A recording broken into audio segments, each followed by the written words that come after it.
Olá, boa noite. Meu nome é Arthur Miranda e vou ministrar essa aula de resolução de questões com vocês, que é a nossa maratona de questões com foco na prova de delegado de São Paulo, questões da VUNESP, então.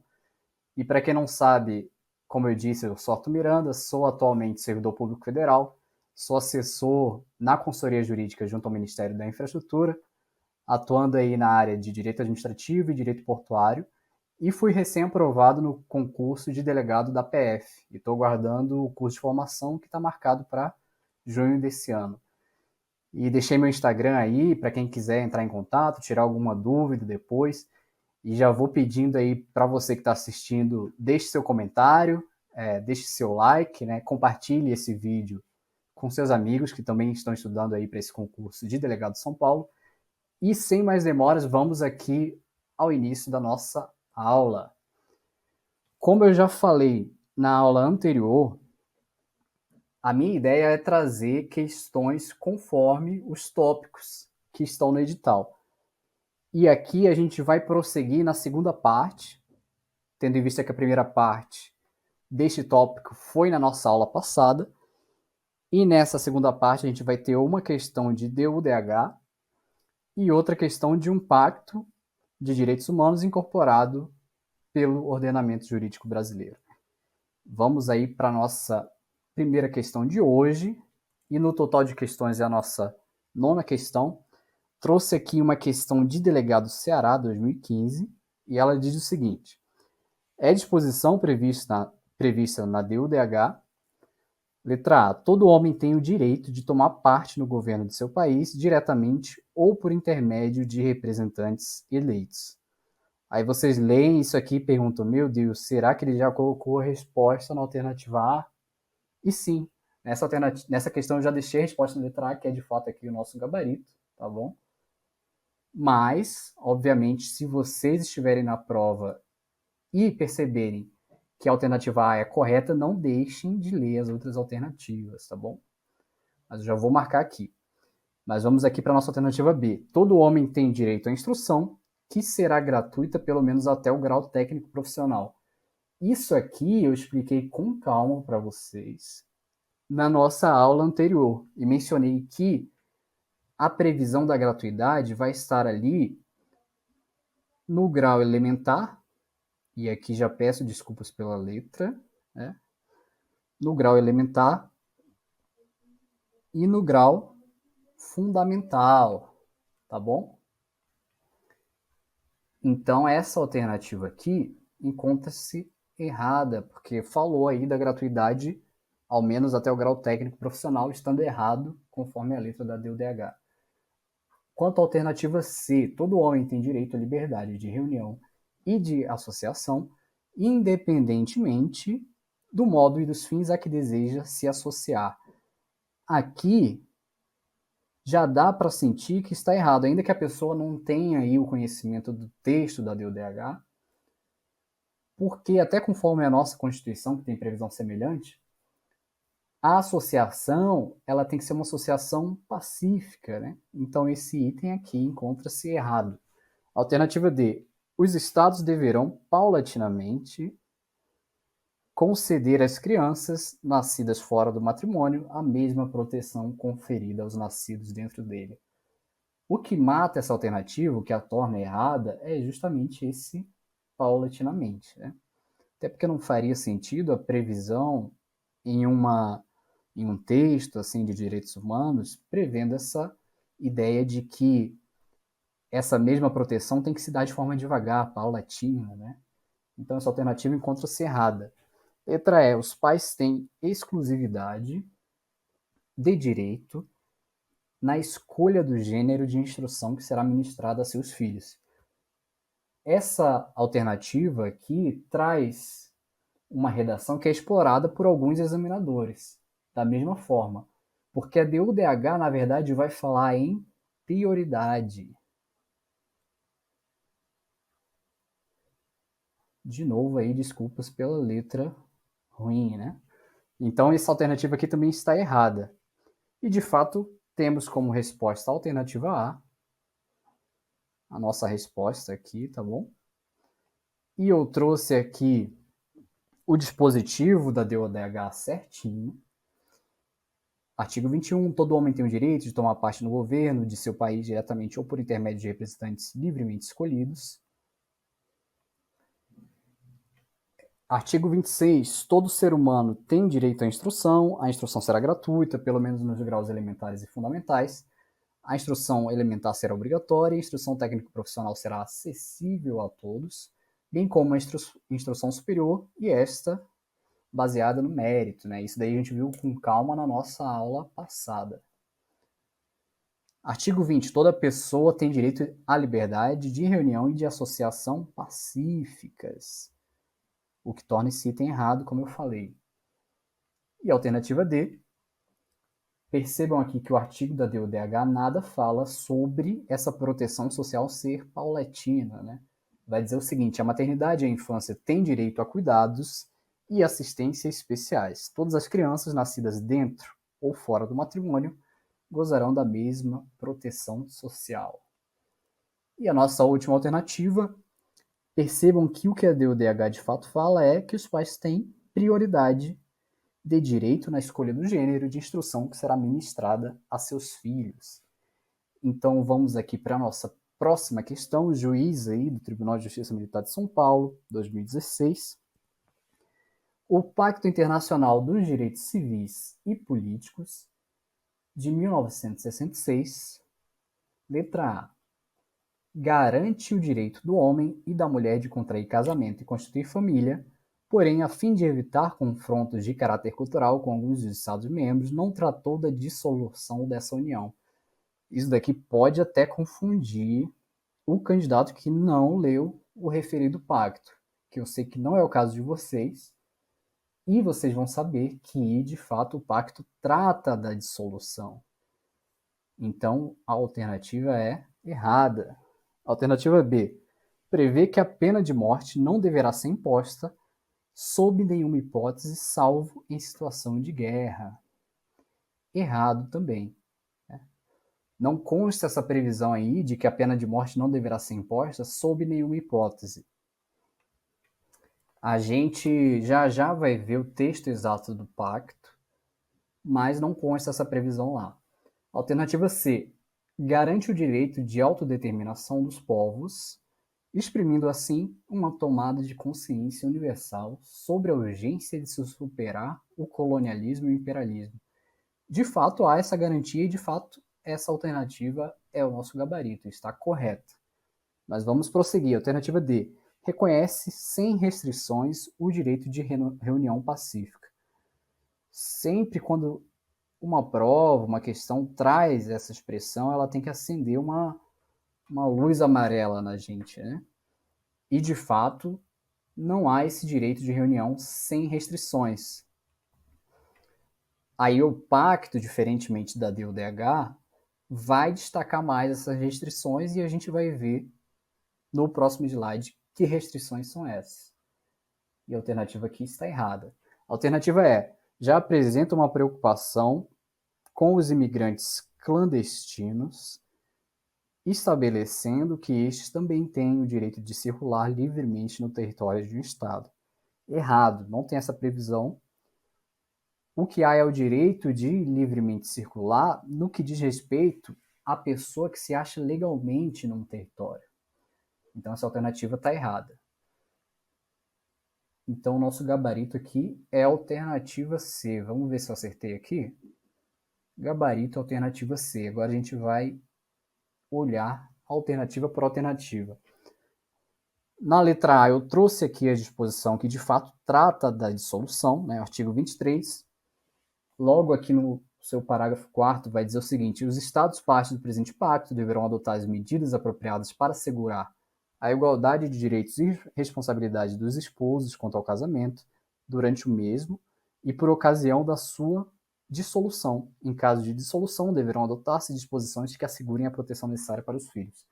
Então, ele trata da disposição dessa união, o que torna o item errado. Letra B. Eu trouxe aqui as disposições sobre a pena de morte, parágrafo 2º aqui do artigo 6º. Nos países em que a pena de morte não tenha sido abolida, esta poderá ser imposta apenas nos casos de crimes mais graves, e não em situação de guerra que a questão trouxe aqui. Aí ele vai falar em conformidade com legislação vigente na época em que o crime foi cometido e que não esteja em conflito com as disposições do presente pacto, nem com a Convenção sobre a Prevenção e a Punição do Crime de Genocídio, e poder-se-á aplicar essa pena apenas em decorrência de uma sentença transitada em julgado e proferida por tribunal competente. E eu trouxe aí mais disposições ainda sobre a pena de morte, né? Parágrafo 4º. Qualquer condenado à morte terá o direito de pedir indulto ou comutação da pena. Parágrafo 5º. A pena de morte não deverá ser imposta em casos de crimes cometidos por pessoas menores de 18 anos, nem aplicadas a mulheres em estado de gravidez. Então, se por acaso a questão disser que o pacto vai proibir toda a aplicação de pena de morte a mulheres, ponto, a alternativa vai estar errada, porque só não se aplica a mulheres em estado de gravidez. Parágrafo 6º. Não se poderá invocar disposição alguma do presente artigo para retardar ou impedir a abolição da pena de morte por um Estado parte do presente pacto. E a alternativa C, que é o nosso gabarito, está conforme aí o artigo 1º, parágrafo 1º, que vai dizer que todos os povos têm direito à autodeterminação e, em virtude desse direito, determinam livremente seu estatuto político e asseguram livremente seu desenvolvimento econômico, social e cultural. Alternativa D. Percebam que aqui, no que diz respeito à restrição ao direito de reunião, há um avanço em relação à DUDH, e o Pacto Internacional vai dizer o seguinte: o direito de reunião pacífica será reconhecido, o exercício desse direito estará sujeito apenas às restrições previstas em lei e que se façam necessárias em uma sociedade democrática no interesse da segurança nacional, da segurança ou da ordem públicas, ou para proteger a saúde ou a moral públicas ou os direitos e as liberdades das demais pessoas. Então percebam que enquanto a DUDH, Declaração Universal de Direitos Humanos, simplesmente impõe a restrição de que se deve ser uma reunião ou associação pacífica, aqui no Pacto Internacional dos Direitos Civis e Políticos a gente tem essas possíveis restrições que eu acabei de ver com vocês. Vamos para a alternativa E. Já apresentam uma preocupação com os imigrantes clandestinos. Na verdade, o que o pacto vai dizer é que toda pessoa que se ache legalmente no território de um Estado terá o direito de nele livremente circular e escolher a sua residência. Então, alternativa errada. E agora a gente vai para o nosso próximo tópico, em que a gente vai focar no sistema interamericano. Trouxe aqui essa questão para vocês do último concurso da gente, de delegado de São Paulo, e vai dizer o seguinte: a respeito da Comissão Interamericana dos Direitos Humanos, é correto afirmar que, após a primeira eleição da comissão, a duração do mandato dos seus membros será de 4 anos e poderão ser reeleitos por uma só vez. De fato é exatamente isso, e essa é a nossa alternativa correta, mas nós não vamos deixar de ler as outras alternativas. E eu vou passar com calma cada alternativa daqui a pouco. Letra B. A comissão é órgão auxiliar da ONU e tem como função primordial a supervisão das obrigações de Estados em virtude da Convenção Americana sobre Direitos Humanos. A Comissão Interamericana dos Direitos Humanos não tem nada a ver com a ONU. Ela vai ser um órgão aí, a comissão, ela é um órgão da Organização dos Estados Americanos, tá bom? O que torna o item errado. Alternativa C. A competência para apresentar à comissão petições que contenham denúncias ou queixas de violação desta convenção por um Estado parte será do Ministério Público Federal. Imagina só a Comissão Interamericana dos Direitos Humanos, aí prevista na nossa Convenção Americana de Direitos Humanos, trazer uma previsão expressa a respeito do Ministério Público Federal. Sequer faz sentido, né? O que torna a alternativa errada.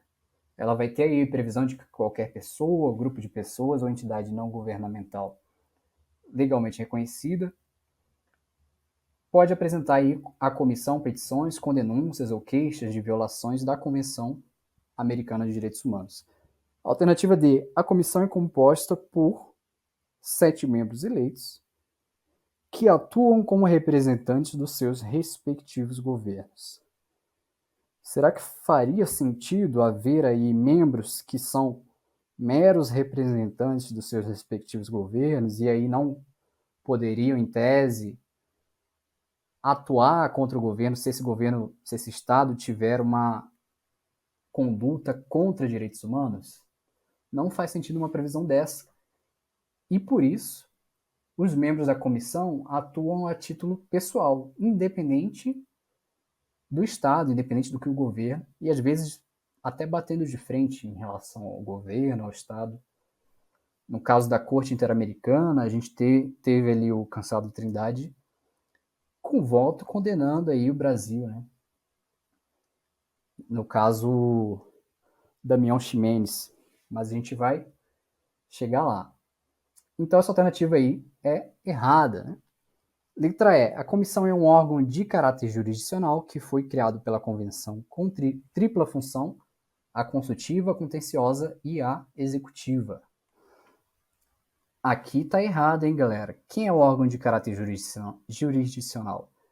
É a Corte Interamericana de Direitos Humanos e não a Comissão Interamericana de Direitos Humanos. Errado aqui. Resposta letra A. Vamos ver se a gente acertou? De fato, resposta letra A. E aqui a gente vai ver com calma cada alternativa. Nessa alternativa A, eu fiz o destaque de que após a primeira eleição da comissão é que os membros terão um mandato de 4 anos, né? Podendo aí ser reeleitos de fato. E por que há esse destaque? Porque a Convenção Americana de Direitos Humanos faz essa ressalva, olha, os membros da comissão serão eleitos por 4 anos e só poderão ser reeleitos mais uma vez, ou melhor, uma vez, porém o mandato de 3 dos membros, e são quantos membros? São 7 membros, né? Então, desses 7, 3 membros designados na primeira eleição, o mandato deles expirará ao cabo de 2 anos. Enquanto que para os outros 4, o mandato vai ser o mandato normal já de 4 anos. Mas isso só na primeira eleição após aí a Convenção Americana de Direitos Humanos, né? Logo depois da referida eleição, serão determinados por sorteio na Assembleia Geral os nomes desses 3 membros que vão ter esse mandato aqui de 2 anos. E aqui, ó, não pode fazer parte da comissão mais de um nacional de um mesmo estado, para privilegiar aí, né, a maior representatividade.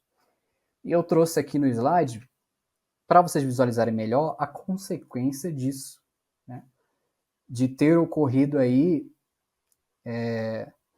um mandato de 3 membros por 2 anos logo no início.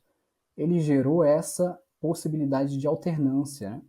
Então, a cada 2 anos, ou vai se renovar 4 membros, ou vai se renovar 3 membros. De modo que, em nenhum momento, todos os membros novos tomariam posse juntos, entendeu? Aí não vai haver o caso de 7 membros serem empossados de repente na comissão, né? 7 membros totalmente novos. Ou vai haver 4, ou vai haver 3. Né? Lembra até como é feita a eleição no nosso Senado, né, no Brasil. E eu trouxe aqui, né, só para curiosidade, a foto dos atuais membros. Né? Atualmente a gente não tem nenhum brasileiro, mas a gente tinha uma brasileira até 2021, né, que é a Flávia Pelvisão, uma grande doutrinadora aí de direitos humanos. Mas vamos prosseguir. Alternativa B, como eu falei, o erro está ao falar que é um órgão auxiliar da ONU, quando na verdade é um órgão da Organização dos Estados Americanos, OEA.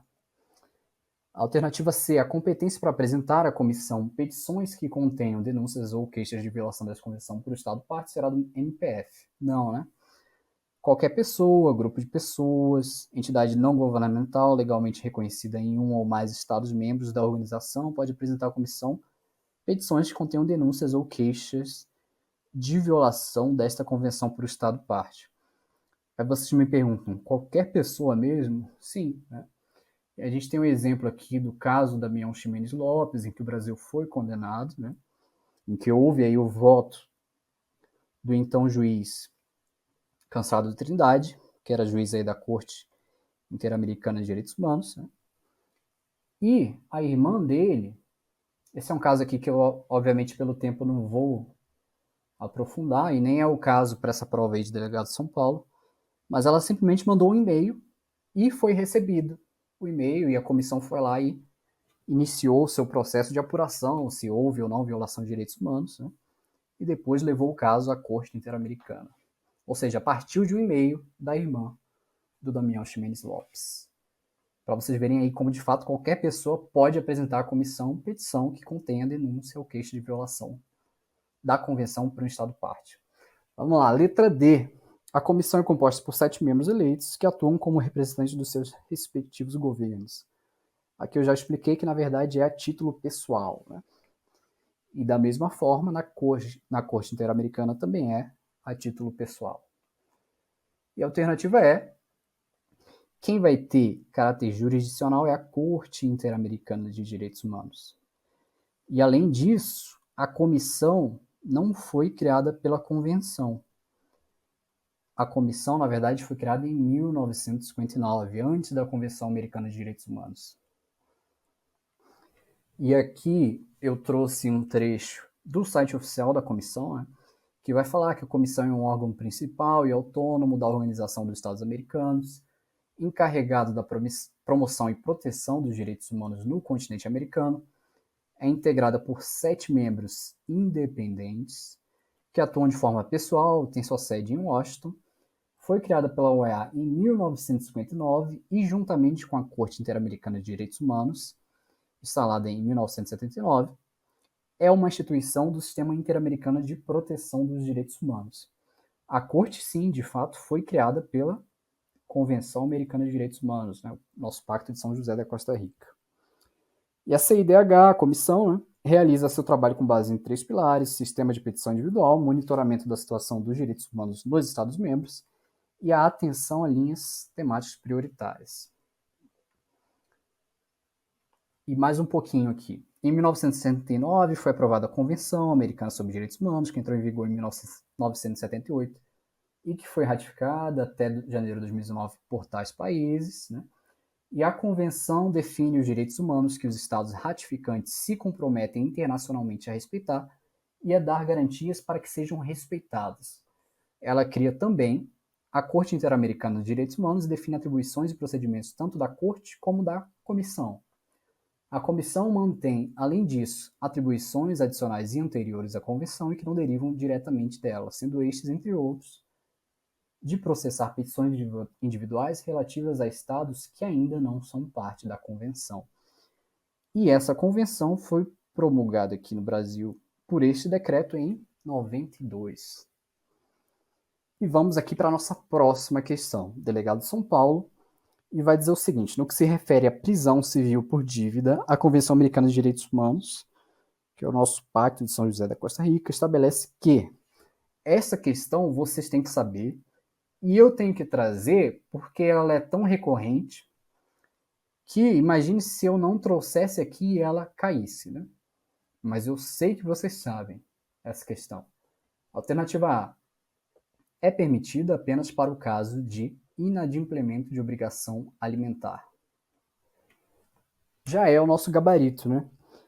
Tá cheio de questão que eu tô colocando no gabarito A, e eu sei que você aí em casa fica com a dúvida, fica com medo, será que tá na alternativa A mesmo? Mas é de fato o nosso gabarito, né? Prisão civil por dívida, conforme a Convenção Americana de Direitos Humanos, vai ocorrer apenas no caso de obrigação alimentar, né? E vamos ver as outras alternativas aqui. Deve ser decidida pela Constituição de cada Estado-parte? Não. Deve ser abolida em todos os Estados-partes? Não. é permitido apenas na hipótese de depositário infiel. Não, aqui ele tentou te confundir com a nossa Constituição, que tem essa previsão lá, né? Letra E. É autorizada para os casos de depositário infiel e de devedor de obrigação alimentar. Aqui, de fato, a previsão da nossa Constituição, né? Mas vocês não vão errar, não errariam essa questão, tenho certeza. Eu trouxe aqui só para relembrar. E tá aqui nosso gabarito letra A, de fato, né? Deixa eu voltar aqui.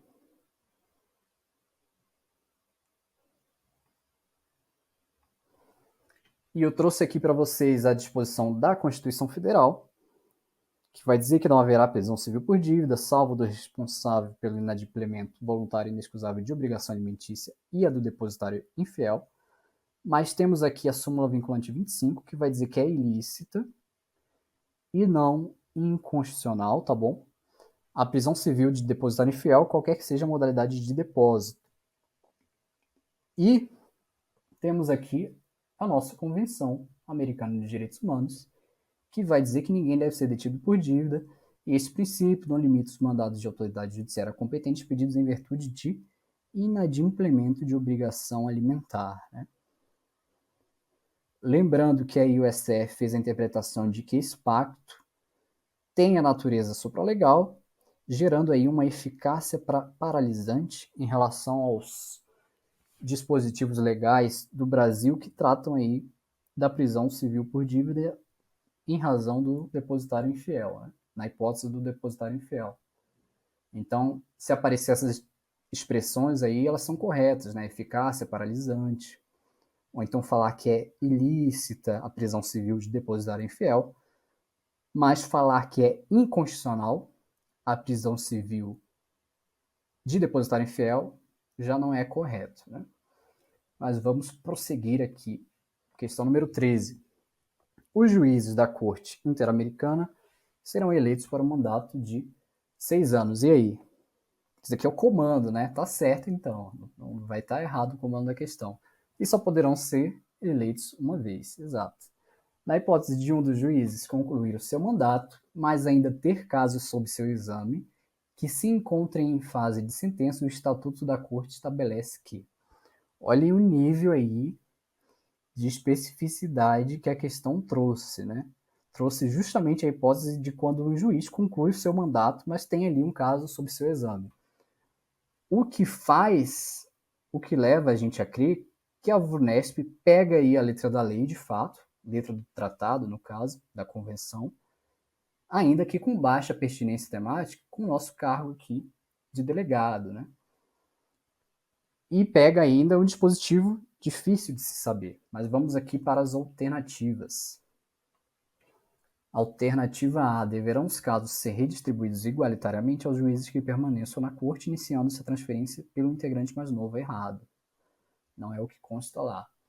Os casos deverão ser assumidos pelo novo juiz eleito, que os substituirá, o qual deverá proferir as respectivas sentenças de acordo com seu livre convencimento. Errado também. Alternativa C. O juiz presidente da corte receberá os casos do estado em que se encontram e fará a sua redistribuição por sorteio aos demais juízes. Errado. E alternativa D, o juiz continuará conhecendo desses casos a que se tiver dedicado, para cujo efeito não será substituído pelo novo juiz eleito. É o nosso gabarito. É uma questão, né? Vamos só ler a alternativa E para eu trazer a reflexão para vocês. O juiz deverá concluir a instrução de todos os processos em sua posse e entregá-los prontos para a sentença que será proferida pelo novo juiz que o substituirá. É uma questão que traz simplesmente uma regra da qual a gente não consegue dizer, de fato era uma regra mais lógica possível. Não. As outras alternativas aqui trazem até regras relativamente que poderiam estar aí na nossa convenção. O que torna a questão mais difícil, né? Não dá para sair resolvendo essa questão pela lógica em si. E está aqui, de fato, o gabarito alternativa D.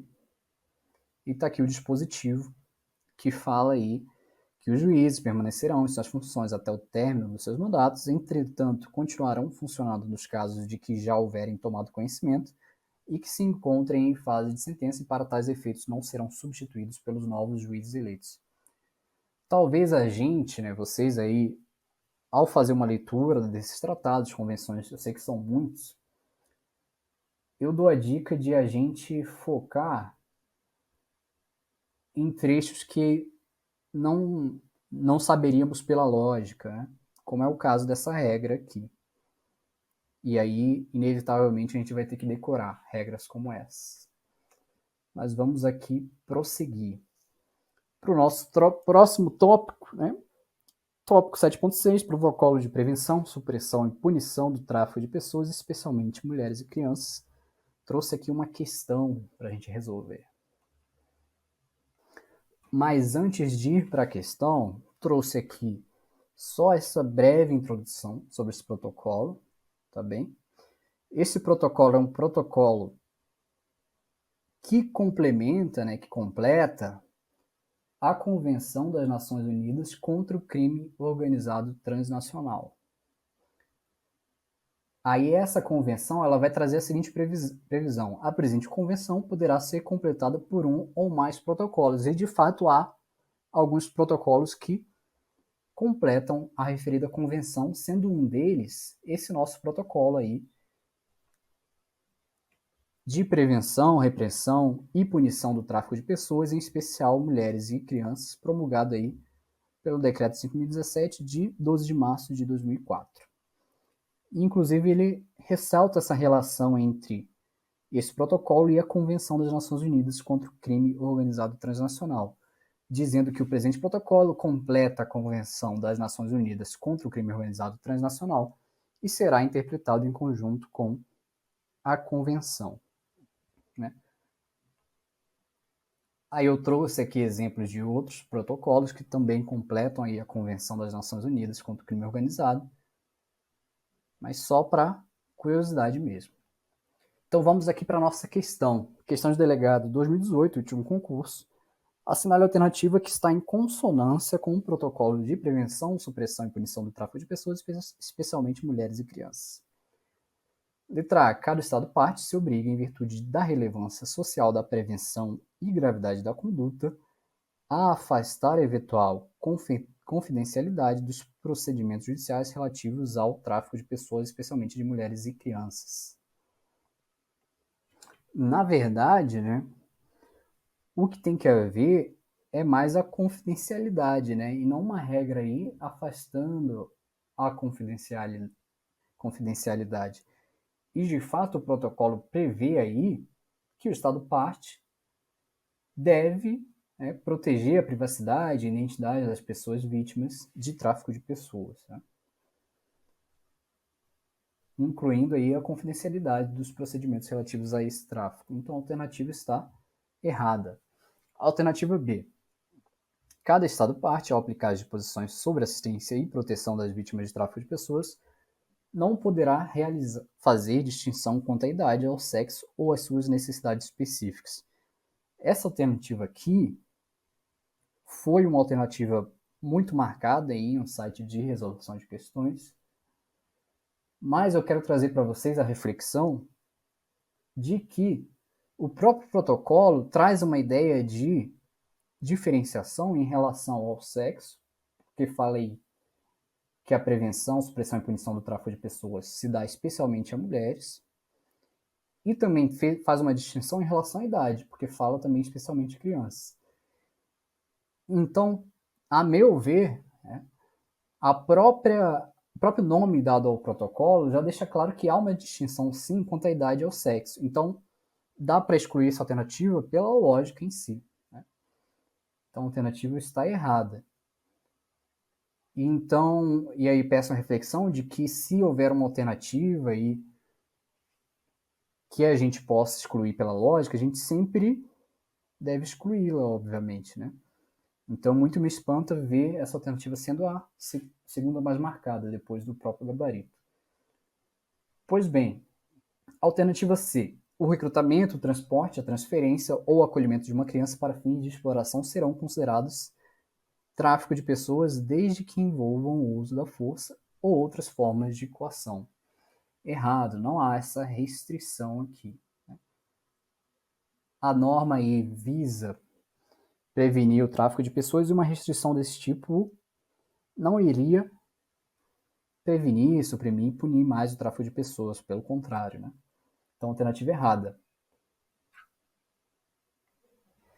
Alternativa D. Para efeitos do protocolo, o termo criança significa qualquer pessoa com idade inferior a 18 anos. Correto. Aqui a gente tem uma distinção em relação ao nosso ECA, né, que vai trazer criança menor que 12 anos. E havendo essa distinção, o concurseiro, ao perceber que há uma norma que difere de uma regra que a gente tem no ECA, no caso, deve ter maior atenção ainda, sabendo que o examinador pode tentar te confundir nesse sentido, como o examinador fez aqui, né? O examinador deve ter olhado, colocado isso, pensando, o candidato vai olhar isso e não vai marcar. Mas é de fato o que o protocolo prevê e de fato é a nossa alternativa correta, né? Mas vamos ler a alternativa E. Quando se tratar de exploração para fins de prostituição mediante o pagamento de benefícios, o consentimento dado pela vítima descaracteriza o tráfico de pessoas. Se fosse assim, vocês concordam que também haveria um âmbito de proteção menor desse protocolo? Se no caso aí de exploração para fins de prostituição mediante pagamento de benefícios, o consentimento dado pela vítima descaracterizasse o tráfico de pessoas, o protocolo não iria proteger menos? E protegendo menos, vocês acham que essa seria de fato a regra prevista no protocolo? Não, né? E de fato, o protocolo prevê que o consentimento será irrelevante, o que torna aí o item errado, né? Vamos ver aqui, gabarito D. De fato, o gabarito é a alternativa D. E eu trouxe aqui o dispositivo conforme cada alternativa, né?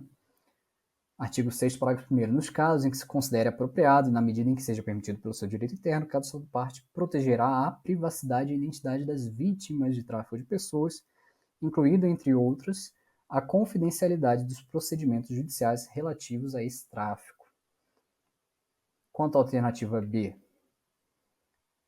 eu falei aí do raciocínio quanto ao nome do protocolo, né? Que a gente tem que ter essa visão para ajudar no caso de a gente não souber o que está no texto do protocolo, da convenção, do tratado, né?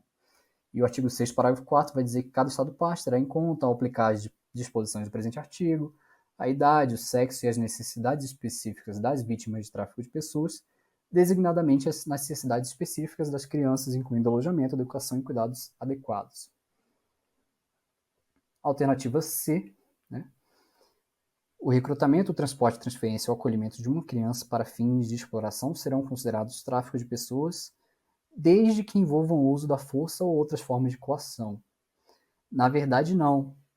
O artigo 3º, letra C, vai dizer que será considerado tráfico de pessoa mesmo que não envolva nenhum dos meios referidos da linha A do presente artigo.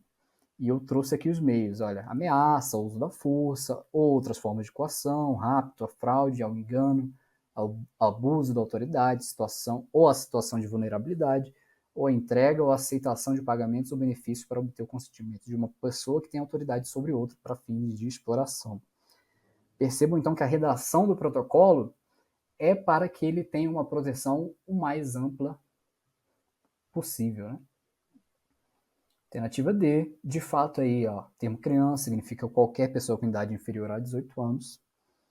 E a alternativa E, o consentimento dado pela vítima de tráfico de pessoas, tendo em vista qualquer tipo de exploração descrito na linha A, que a gente acabou de ler, no presente artigo, será considerado irrelevante se tiver sido utilizado qualquer um dos meios referidos na linha A, né? Então, consentimento é irrelevante.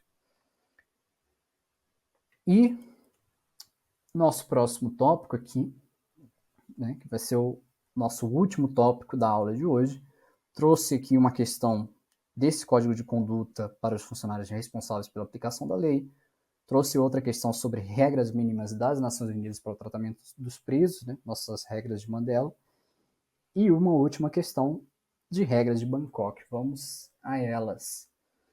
Mas antes de iniciar a questão, também fiz aqui uma breve introdução em relação a esse código, né? Código de conduta para os funcionários responsáveis pela aplicação da lei.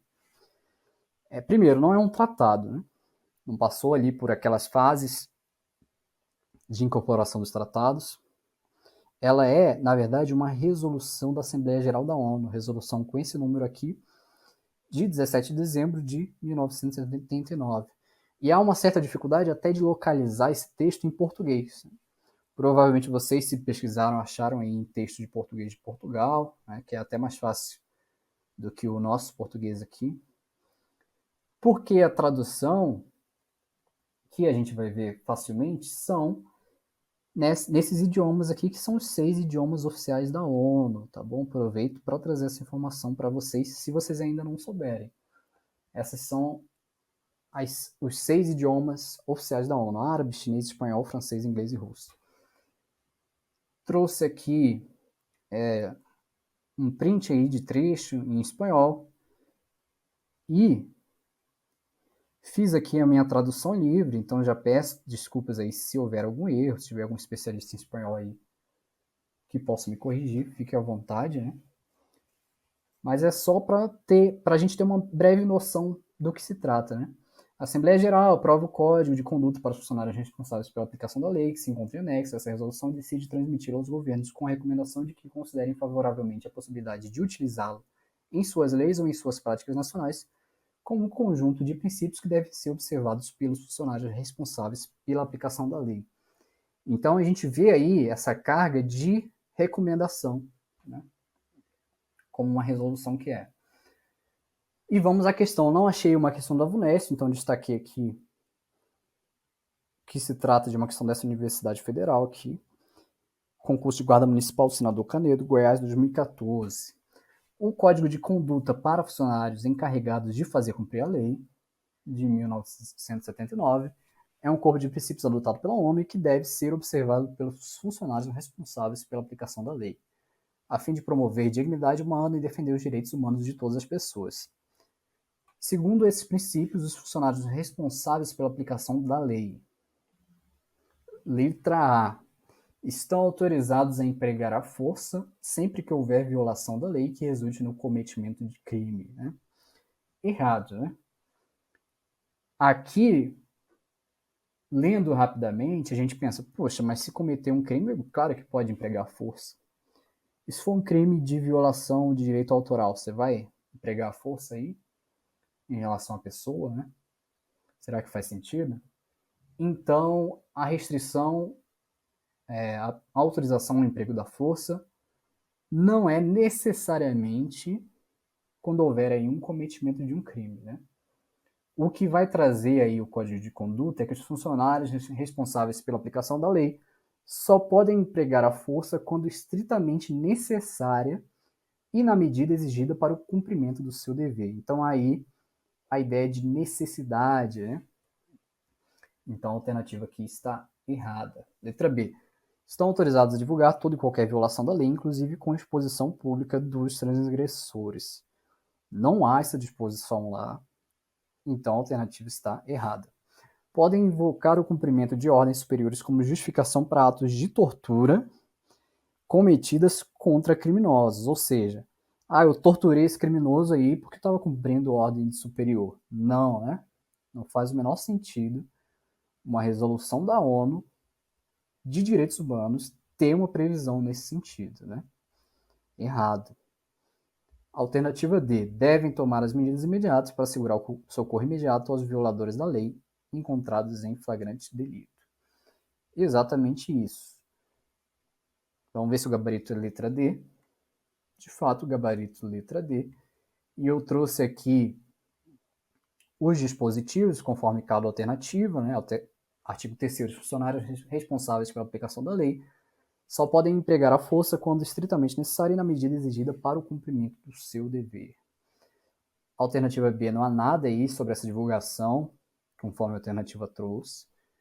E a alternativa C, nenhum funcionário responsável pela aplicação da lei pode infligir, instigar ou tolerar qualquer ato de tortura ou qualquer outro tratamento ou pena cruel, desumano ou degradante Nem nenhum destes funcionários pode invocar ordens superiores ou circunstâncias excepcionais, tais como estado de guerra, ou uma ameaça de guerra, ameaça à segurança nacional, instabilidade política interna ou qualquer outra emergência pública como justificativa para torturas ou outros tratamentos ou penas cruéis, desumanos ou degradantes. Né?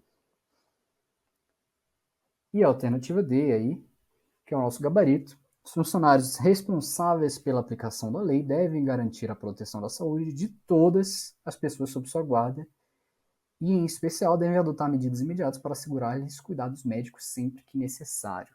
Tá bom?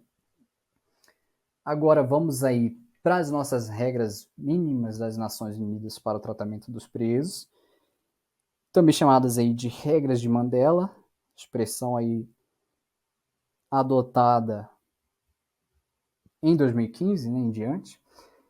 E destaco que também não é um tratado, ela é uma resolução da Assembleia Geral da ONU, e essa resolução de 2015 é uma atualização das regras de 1955, adotadas aí pelo primeiro Congresso das Nações Unidas sobre prevenção do crime e tratamento de delinquentes realizado em Genebra. Né?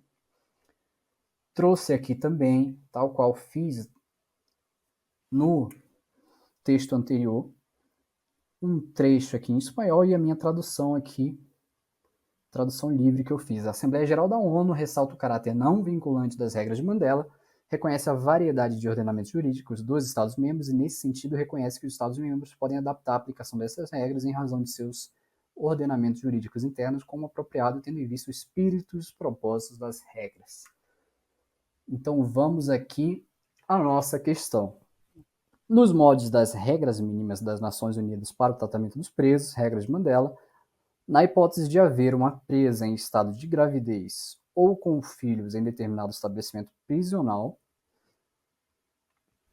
letra A.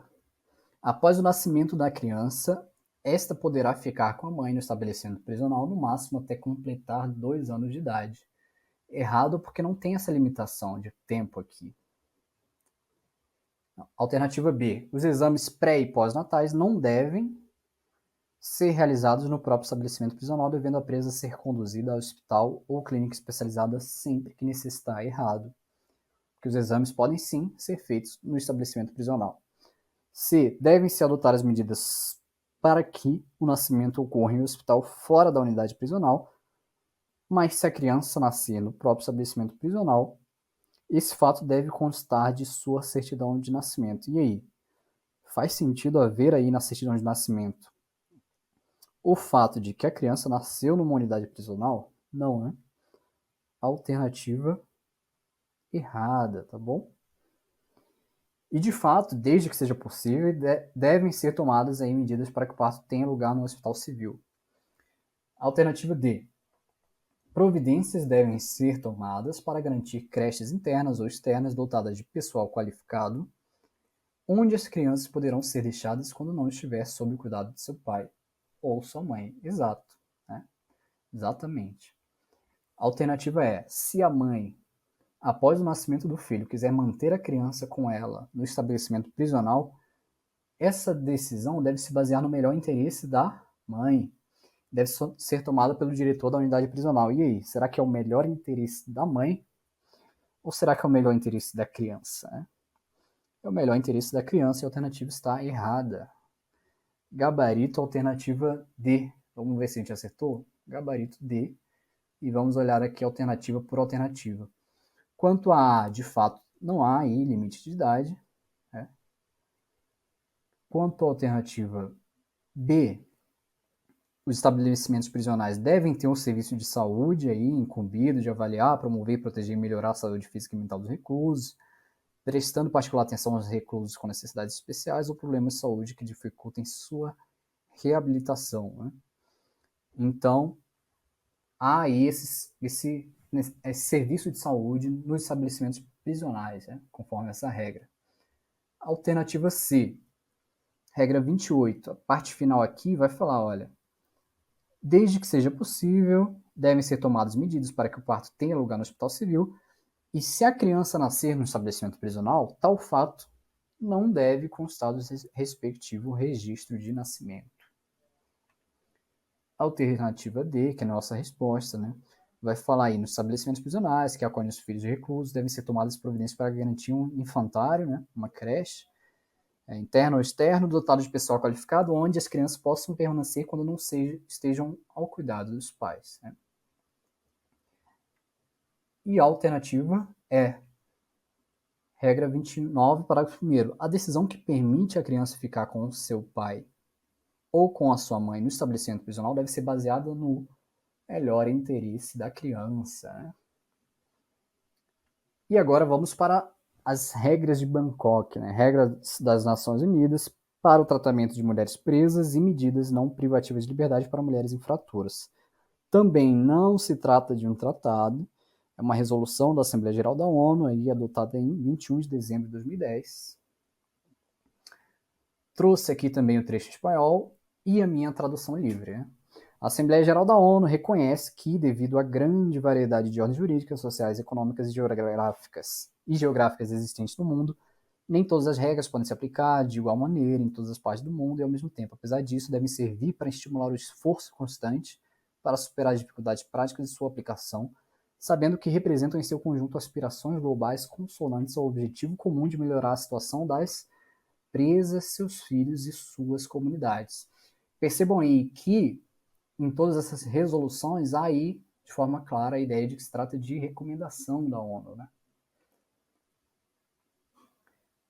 Questão 17. Né?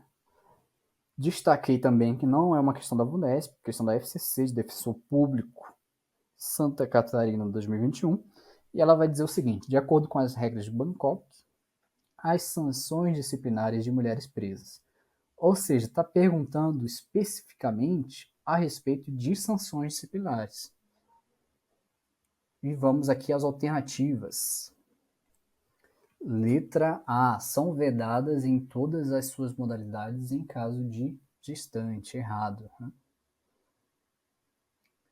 Há uma vedação aí às sanções de isolamento ou segregação disciplinar. Né?